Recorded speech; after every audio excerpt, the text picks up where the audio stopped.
right. So today I would like to focus my talk in the imprint that waves and shocks leave in our spectra at a very high resolution, and also connect them to other open questions in solar physics that we are trying to solve currently.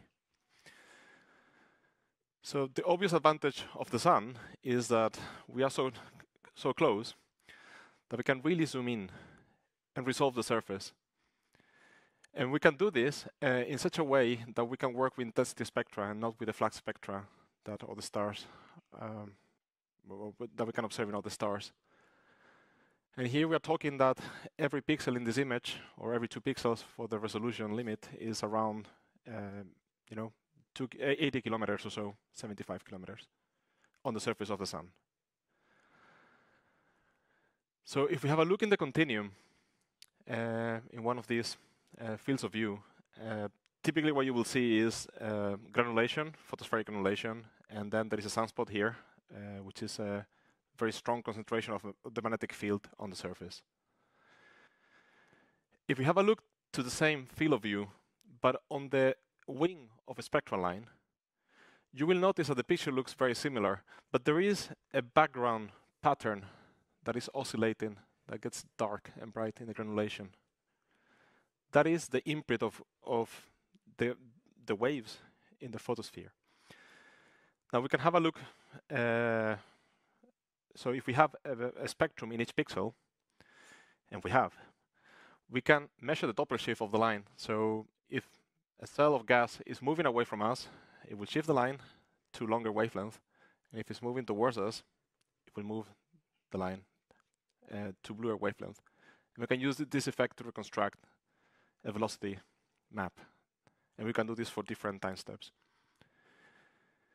Now, this map contains the usual granular pattern. So flows are going up in the center of granules and receding into the surface in the intergranular lanes.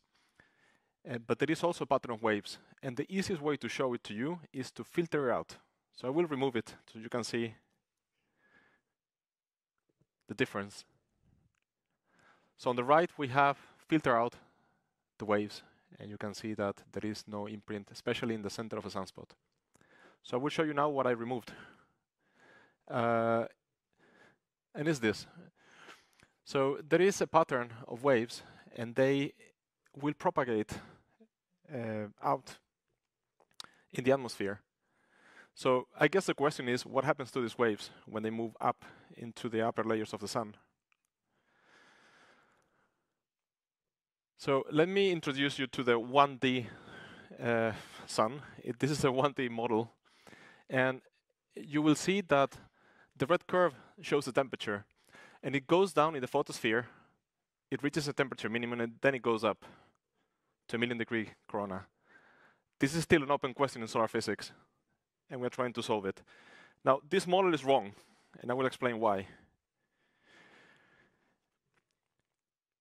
The second thing that you will notice here is that the gas pressure goes down by 5 orders of magnitude in 2,000 kilometers. That's a lot. And if there is a magnetic field, the magnetic pressure will decay much more slowly. I have just added a magnetic field, an ad hoc magnetic field, into this model. And you can see sort of the predicted gas pressure in a dashed line there. So that means that the chromosphere gets very easily dominated by magnetic forces. Now let's focus on the middle one. The gas pressure decays 5 orders of magnitude. So if we put a pulse in the photosphere, as it propagates into higher layers, the density is dropping very quickly, and this will produce an increase in the amplitude in order to preserve energy. So the waves will increase their amplitude as they reach the chromosphere. The second effect is that when we have a wave, and this is a pulse, and imagine that we are co-observers and we are moving with this pulse at the speed of sound, what will happen now is that the speed of the crest is going to be larger than in the rims. And that will produce a steepening of the wave. Now at this point, we have formed a shock front. And this shock front will start to move at supersonic speed. So it will start to overtake us. And their energy will be dissipated. So this process could potentially dissipate energy in the chromosphere. So can we see these waves? And of course we do. So as I showed before, in the continuum we see the photosphere.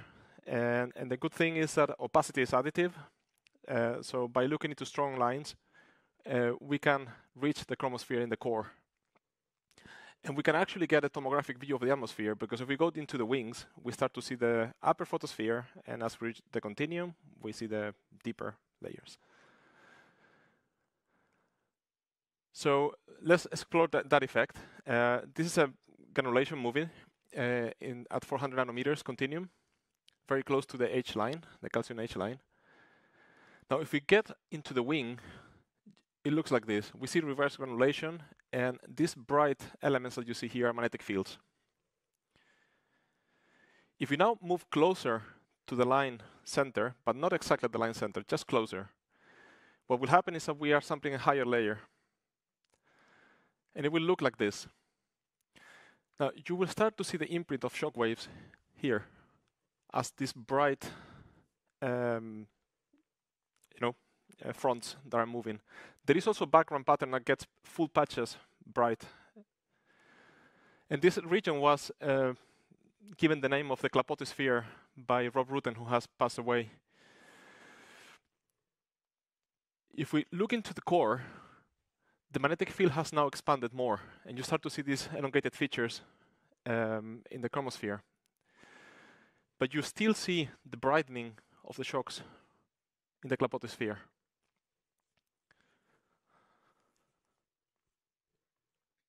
These waves, of course, or these shocks now are releasing energy up there. Now, the explanation or the mechanism how these shockwaves work was explained by some of our colleagues in the 90s. And this is an observed spectra at a given position as a function of time. So in the y-axis you have time, and then it's the calcium H or K line, I can't remember now. And this is a sketch of what you should see here in the observations. So what you see is that the wave or the shock wave starts to move up in the atmosphere, and you start to see a brightening that gets closer to line center because of this opacity effect that is reaching higher up in the atmosphere. And when you reach close to line center, there is a flash that gets very bright, and you can see it here.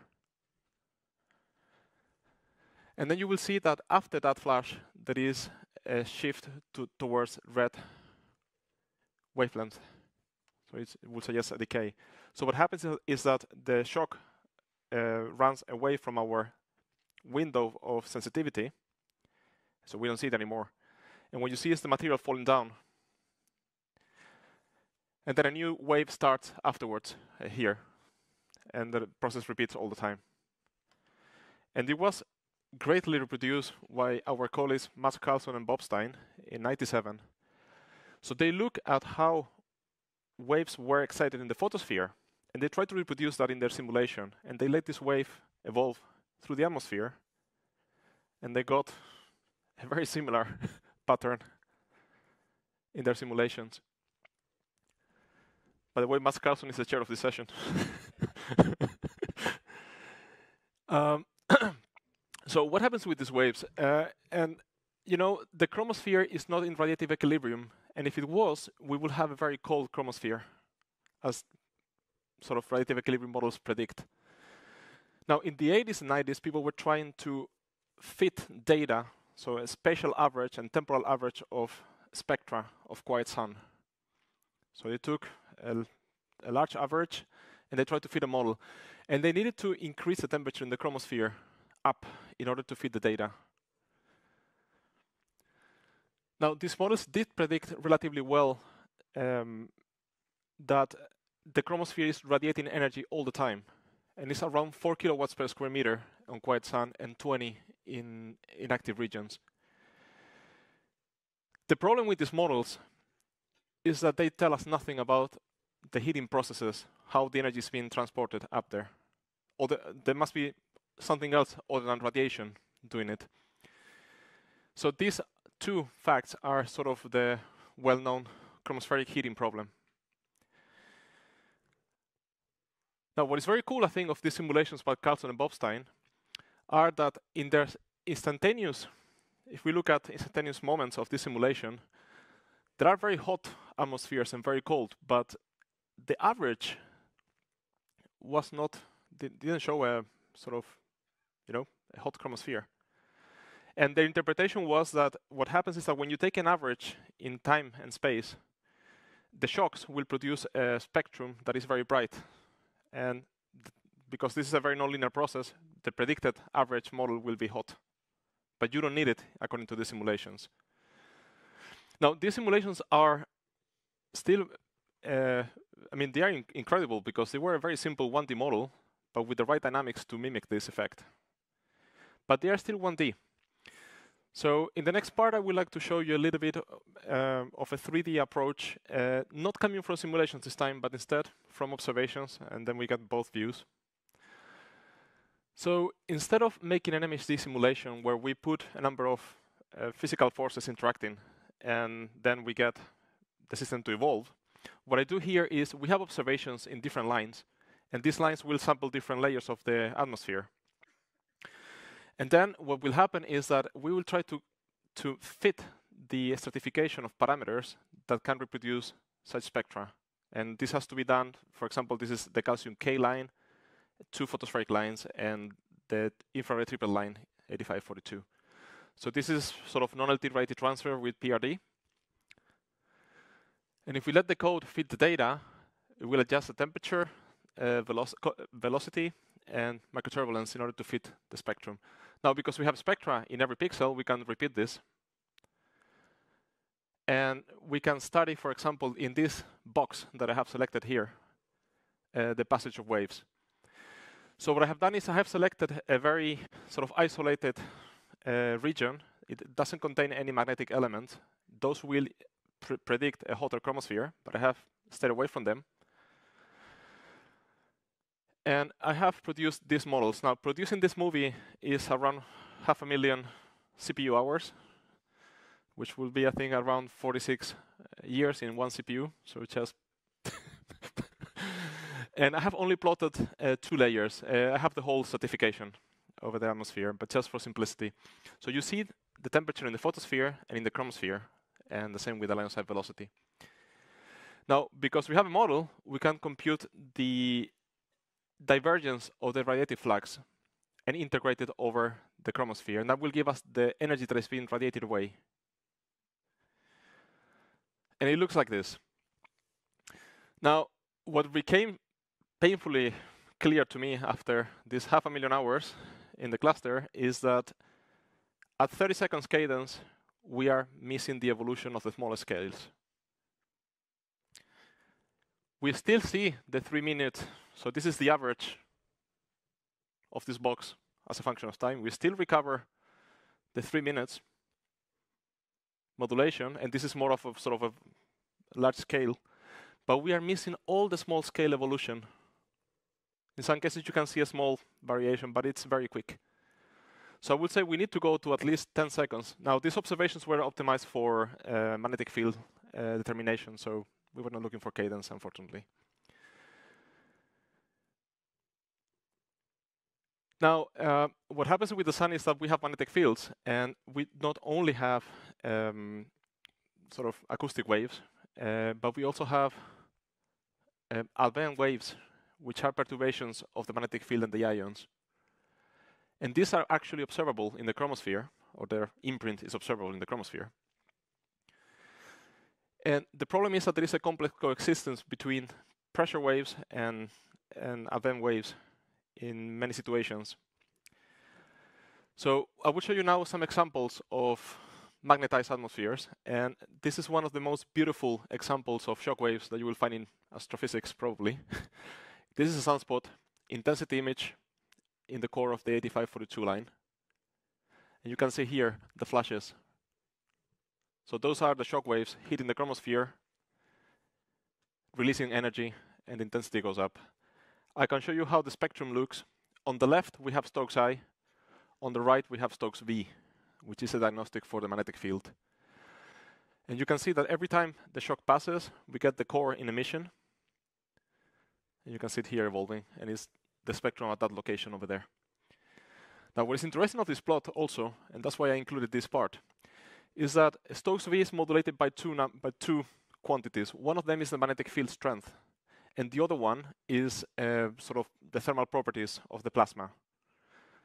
The magnetic field in that sunspot is actually rather boring and sort of, you know, it's not evolving quickly in time. So all the modulation you see there is purely from the thermal part, is from the shocks. So it has a dramatic effect even in the polarization imprint that we observe. And I did something similar. So this is another sunspot, and I computed the radiative losses in order to speed up the calculations only along this slit that goes through the umbra as a function of time.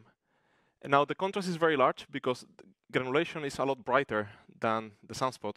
So what I did now is I took this box and I collapsed the x-axis. So I only get a graph as a function of time. And what you get is this. So when we have quiescence, the atmosphere is radiating 0.6 kilowatts per square meter. But when the flash comes, it almost doubles the amount of energy being released. And this just shows how profound impact these waves have in the atmosphere of a sunspot. So it changes the thermal structure, and it changes the amount of energy that is being radiated at any time. Now, well, I don't know how much time I have. I hope 8 minutes. Right. So what happens here now is that I would like to give an example of torsional waves. So these Alben waves that we can also observe in the chromosphere. And this is a movie by our colleague Luc Roop van der Voort. And it shows a scan in the H-alpha line close to the limb. And what you see is that when you get close to line center, we sample the chromosphere. And you see these elongated structures here. And the little ones here at the limb are called spicules. And we have observed now the counterpart on disk of those spicules. And this is, I hope it's not too many panels. So what he did here is that he made a cut along these features that you see there on disk. And he looked at the spectrum. And what you normally see is that there is a very rapid displacement towards the red and then towards the blue next to each other. And that happens also here. So red, blue, red. And they interpret this as a function of time. They have made a movie of this. So it's the subtraction of the two images, essentially, at those wavelengths. And you can see then that this might be an indication of torsional waves, where there is a sort of a movement that is torsional, but there is also a component of swaying motions in there. So it's a very complex motion. This is very small. I mean, we are talking here about a few arc seconds. So we have gone from very large scales now to tiny oscillations. And this is more of a bit of a controversy. So a couple of years ago, we had a visitor, and he has been working, he's an expert in waves. And I showed this movie. This is Stokes I at a given frequency or a given wavelength, and this is Stokes V. And to him, it was clear that there is here, at some point, one can see like the shock front coming like this, and then immediately after, there is another one coming in the other direction. And for him, this was obviously an evidence of the torsional waves. For me, it's not that obvious. It could be that the shock front is coming in a very specific way. But I thought it was very interesting that even in intensity, we might be able to see these waves. So I just put it here for your... right, so I have only shown essentially the imprint of waves, right? But I would like to finish my talk with a little bit of more background. So what can hit the chromosphere? And there are many processes nowadays that have been suggested, mostly from theoretical studies. Magnetoacoustic waves and shocks can release energy. Magnetic reconnection, it can release energy. Ohmic current dissipation, viscous heating, ambipolar diffusion, Even turbulent Alvin wave cascade has been proposed. So I think the question of how is the chromosphere heated is moving towards something more like in which proportion are all these mechanisms working in different structures. And I would like to show you a final movie where all of this might be working at the same time in different parts of the image. So here we have the shock waves in the umbra of a sunspot. We have magnetic reconnection here, and you can see this lightning. And then in all these elongated structures, there will be probably gradients in the magnetic field that can cause ohmic dissipation, and why not ambipolar diffusion. And this is why it's so important to have high spatial resolution in order to not mix the information from different pixels that may be nearby each other and that might be heated by different mechanisms. So our field has been really striving for this high resolution because of these reasons. So to summarize my talk, I think I only have 3 points. We have waves in the photosphere. They will travel and they will steepen and form shocks. These shocks can efficiently release energy into the chromosphere, but there is a lot more to it. And I think at the moment what we need to focus is the very small spatial and temporal scales. That's where things are happening really, and where the peak values are. And I would like to really congratulate the laureates for their prize. It was great to be here. I actually started my solar physics career as a summer student in the Bison instrument at Designa. So it's a very special occasion to be here today. Thank you so much.